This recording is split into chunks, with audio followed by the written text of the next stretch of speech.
할렐루야, 주님을 찬양합니다. 오늘 주시는 하나님의 말씀 창세기 32장 13절로 24절 말씀입니다.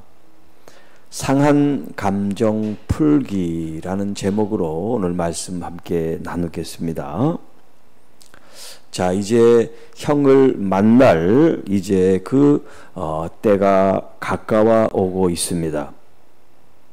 자, 20년 만에 형제 상봉인데 이 형제의 만남이 즐겁고 설레고 축복된 만남이 아니라 한편에서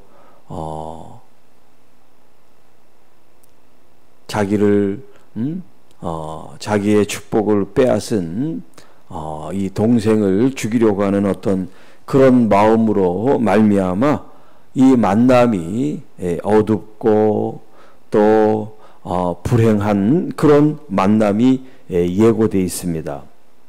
자, 이 일에 대해서 야곱은 자기가 할 수 있는 최선을 다해서 형의 그 상한 마음을, 감정을 풀기 위해서 자기가 그동안 모아왔던 가축들을 이제 때로 이렇게 세 때로 나눕니다. 여기 보면 14절과 15절에 이제 염소떼, 양떼, 낙타, 소 이렇게 암수를 나눠가지고 때를 이루는데 여기 있는 숫자만 더해도 한 550마리가 돼요. 그 새끼까지 더하면 한 600마리 정도 되는 거죠. 자, 이렇게 한 600마리 정도 되는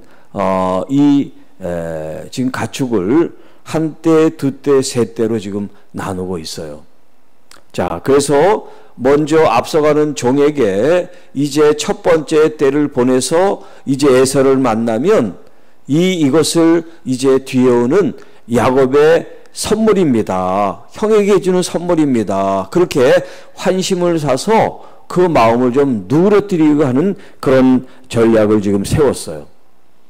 자, 그런데 그 앞에 한 600마리 정도 되는 이 가축으로도 성이 풀리지 않는다. 그럼 이제 두 번째, 두 때가 지나갈 때, 이것이 뭐냐? 그러면, 이것이 바로, 이제 야곱의 것인데, 형에게 드리는 예물입니다. 이렇게 첫 번, 두 번째, 세 번째, 이렇게 예물을 준비해서 형의 마음을, 감정을 푼 이후에 동생을 만나면, 그 동생을 죽이고 싶었던 그런 살이, 이런 분노, 이 감정을 누그러뜨린 다음에 만나면 비록 물질은 잃었을지라도 사람 생명은 사니까 이제 방법을 택한 거예요. 자, 그래서 20절에 보면 너희는 말하기를 주의 종 야곱이 우리 뒤에 있다 하라 하니 이는 야곱이 말하기를 내가 내 앞에 보내는 예물로 형의 감정을 푼 후에 대면하면 형이 혹시 나를 받아주리라 함이었더라. 그러니까 아직도 확신이 없는 거죠. 만나질 않았으니까 아직.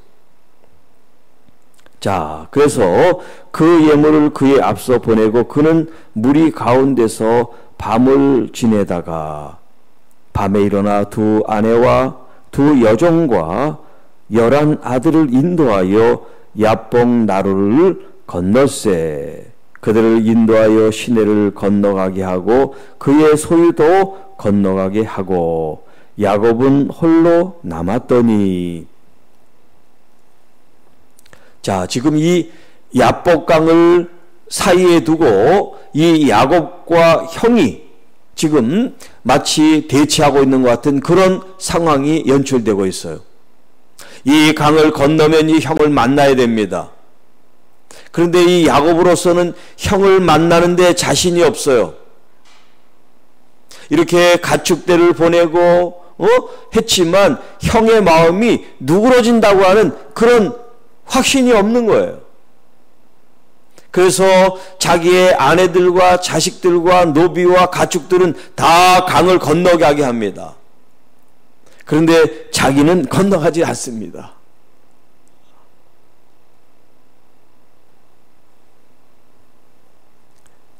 여러분, 이 형 에서와 원수지간이 된 게 가족들은 아니잖아요.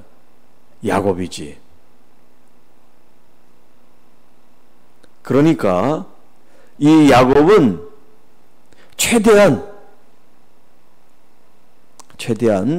이 형을 만나는데 그렇게 쉽게 마음이 이렇게 열리지가 않는 거예요.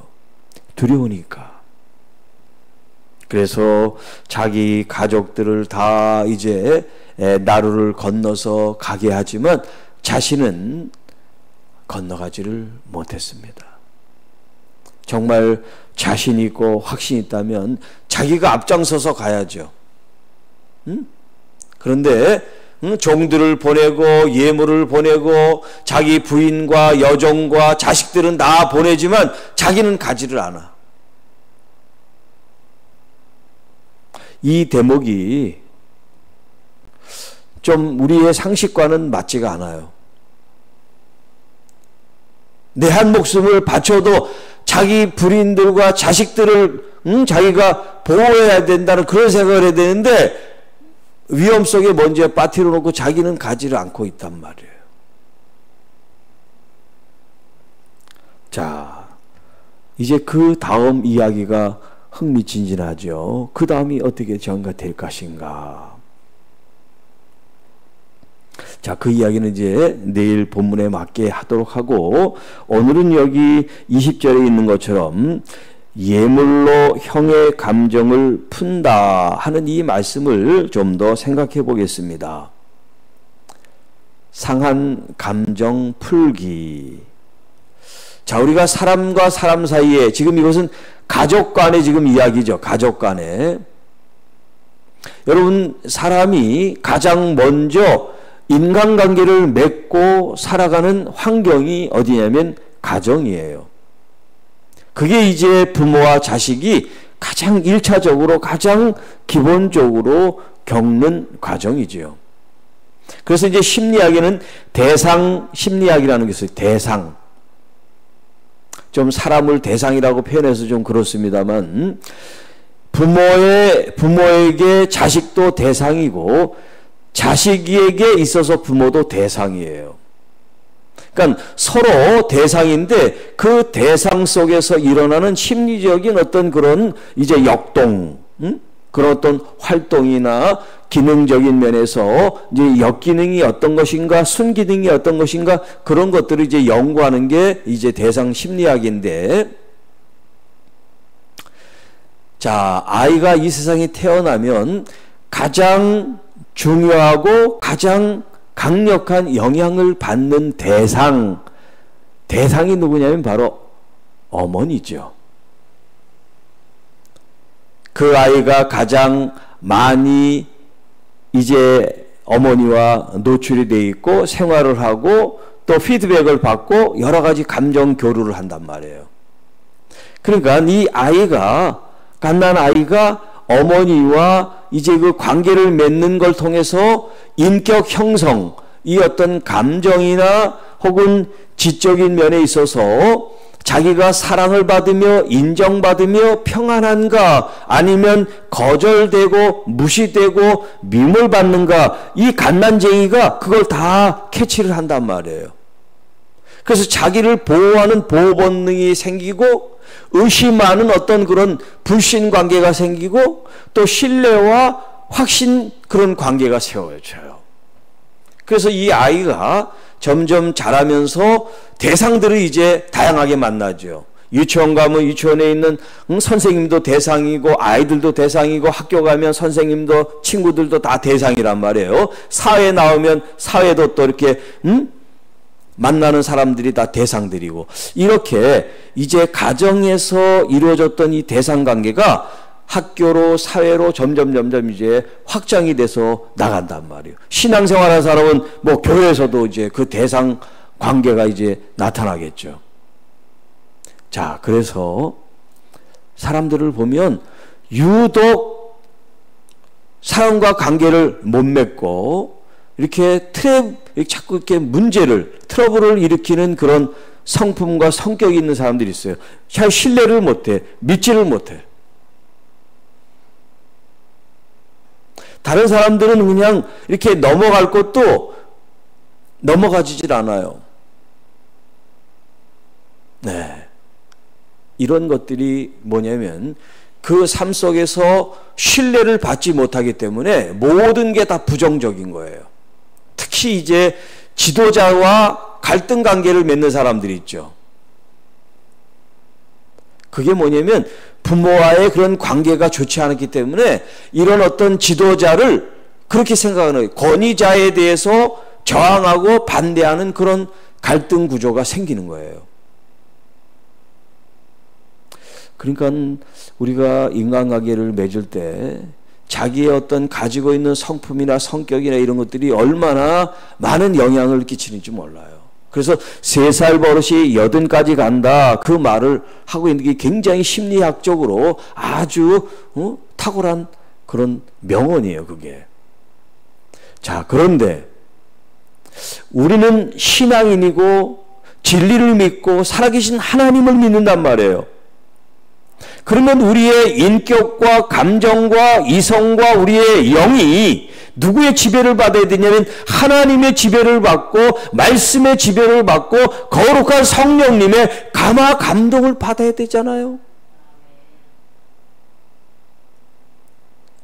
내가 어릴 때 그런 부족한 혹은 어떤 잘못된 인격 형성을 가졌었더라도 하나님 안에서 내가 사랑받고 있고 내가 안식하고 있고 주님과의 신뢰관계가 있음으로 해서 다른 사람들이 이제 좋은 눈으로 좋은 마음으로 볼 수 있는 그런 렌즈가 끼어지고 그런 마음이 장착이 돼야 되는데 믿는다고 그러면서 더 그래. 더 야박하고 인색하고 모렴치하고 아나무인격이고 예의범절이 없고 아래위가 없는 그런 모습들을 계속한단 말이에요.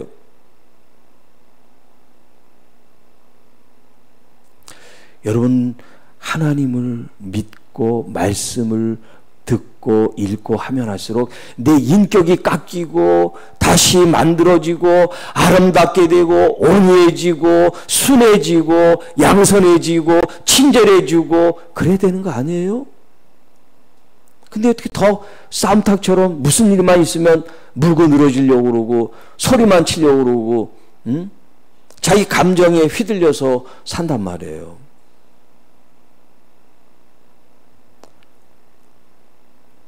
자, 여기 지금 이 야곱은 형과의 이 관계를 어떻게 푸냐면 지금 물질로 푸는 거예요. 물질로.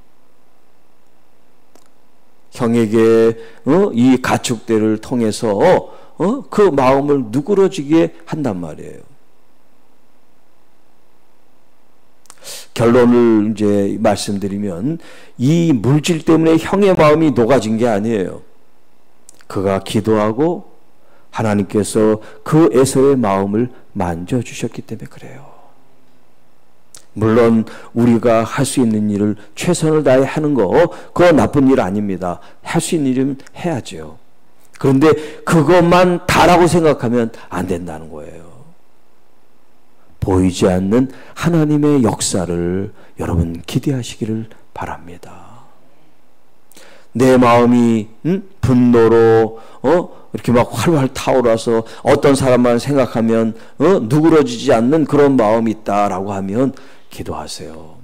하나님, 이 마음을 진정시켜 주시고 이 분노가 어떤 이유로부터 왔는지를 알게 하시고 그 근본적인 해결이 정말 하나님의 은혜와 은총과 사랑과 신뢰를 통해서 회복이 되게 해 주십시오.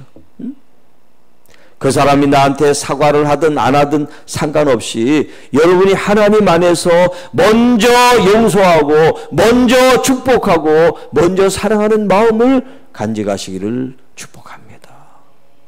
십자가에 나의 욕심과 정욕이 못 박혔고 그리스도 안에서 새로운 피조물이 되었습니다 라고 하는 사도 바울의 그 말씀을 여러분들이 이루시기를 축복합니다. 자, 여러분이 가지고 있는 생각과 마음과 감정은 누구 책임이냐면 다른 사람 책임이 아니에요. 다른 사람이 여러분을 화나게 하고 다른 사람이 여러분을 괴롭힌다고 해서 여러분의 마음을 그 사람이 마음대로 할 수 있는 게 아니라 여러분이 여러분의 마음을 책임질 수가 있는 주인이에요. 물론 상대방이 나를 하여금 자존심을 상하게 하고 기분 나쁘게 하고 화가 나게 하고 분노하게 하는 그런 요인은 제공했지만 그것을 여러분들이 어떻게 처리하느냐는 여러분의 몫이라는 거죠. 그러니까 여러분의 마음을 여러분이 잘 관리하실 수 있기를 축복합니다.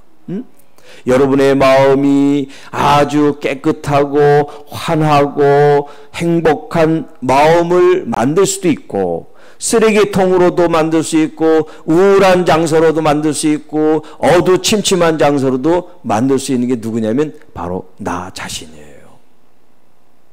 자, 우리 안에 성령님이 거하시다 하는데 내 마음을 쓰레기통으로 만들고 싶습니까? 내 마음을 막 남을 욕하는 어떤 그런 더러운 장소, 거룩하지 않은 그런 모습으로 만들겠습니까? 누가 뭐래도 주님과의 관계를 통해서 여러분의 마음만큼은 깨끗하고 거룩하고 아름답고 향기롭고 좋은 마음을 만드시기를 축복합니다. 누가 보고 안 보고가 아니에요. 주님과 나와 함께하는 그 대상 관계, 믿음의 관계를 통해서 주님이 거하시는 것이고 주님이 나와 함께 계시는데 내 마음을 내가 아름답게 거룩하게 온유하게 겸손하게 만들어서 주님을 모시는 거, 그건 내가 해야 되는 일이란 말이에요. 그리고 먼저 손 내밀고 먼저 축복하고 먼저 용서할 수 있는 믿음의 성도 여러분들이 되시기를 축복합니다. 먼저 손 내미는 게 이게 지는 게 아니에요. 지는 게 이기는 것처럼 여러분 믿음이 더 좋은 증거가 뭡니까? 말씀을 더 잘 아는 증거가 뭡니까? 먼저 화의 손을 내밀고, 그래서 여러분 화평케 하는 사람은 하나님의 자녀라 일컬음을 받는다라고 얘기했어요. 여러분이 감정이 상하고 또 누군가의 관계가 불편하다면 기도하세요. 기도하셔서 그리스도 안에서 정말 십자가의 정신으로 그것이 온전히 풀어지기를 축복합니다. 여러분 가정에서도 또 교회에서도 직장 일터에서도 세상에서도 그런 아름다운 관계가 믿음의 사람들 속에 많이 열매를 맺어나가기를 주님의 이름으로 축복합니다. 기도하겠습니다. 하나님 아버지 감사합니다. 오늘 이 새벽에도 우리를 향하여 주시는 하나님의 말씀, 우리의 감정과 마음의 주인이 우리 주님이 되어 주실 수 있도록 내가 내 마음을 잘 주님 관리하고 돌보고 사랑하고 축복함으로 우리 주님께서 우리 안에 거하시는 거룩한 성전 되게 하옵소서. 오늘도 믿음으로 시작합니다. 우리의 자녀들과 우리의 일터와 또 섬기는 교회가 하나님의 거룩한 뜻으로 든든히 서가게 하시고, 또 하나님 이제 이 11월 12월 이제 이 2달 동안 더 하나님의 뜻을 우리가 더 아름답게 열매 맺는 귀한 계절이 되게 하여 주옵시고, 아프고 병들고 지친 영혼들이 주님 치유받고 회복되는 은혜를 입게 하여 주옵소서. 우리 구주 예수님의 이름으로 감사하며 축복하며 기도하옵나이다. 아멘.